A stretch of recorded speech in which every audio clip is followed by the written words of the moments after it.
Narcissist rage is fury and vitriol of unparalleled proportions. It is the external manifestation of internal short circuiting sparked by being unmasked as weak and false. Contrary to popular belief, the trigger isn't about being exposed to others. It is their own momentary glimpse of what lies beneath their denial that is the cause. It is a snapshot of comprehension of what they spend a lifetime obsessively hiding from, the knowledge of being flawed to the point of disorder. In the moment of narcissistic rage, they are completely out of control. Not in the sense of having no intentionality, awareness of actions and behaviors, nor consequently of responsibility. It means out of control in terms of consequences be damned. Now, I didn't write this quote. In fact, I don't even know who wrote it. I found it on either Facebook or somewhere on social media. So I apologize for whoever is the author of this quote, but I just felt it so strongly, and it was very well written to the point where it, explains a lot. Now, here's what I want you all to think about as we analyze the, the recordings of my father, and as we move forward in, analyzing other recordings from other narcissists and other people who are highly manipulative like this.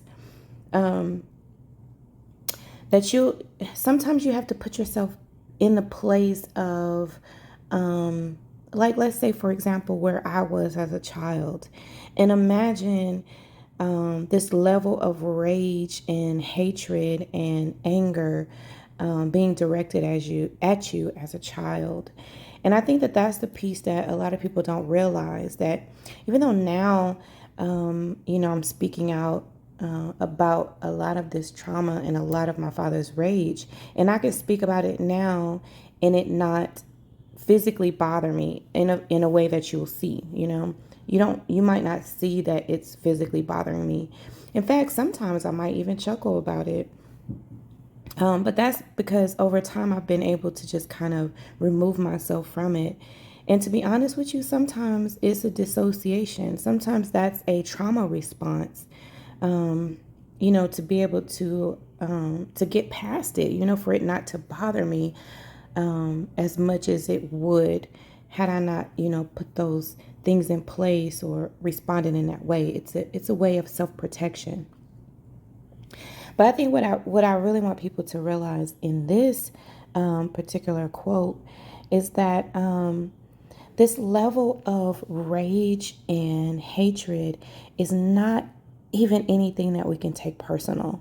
Like, for example, when you hear like my father's his response to the level of rage and his abuse and violence towards us, he blames us. But it's important for people who are victims of narcissism and people who are blamed for the abuse that is inflicted on them, that is not your fault.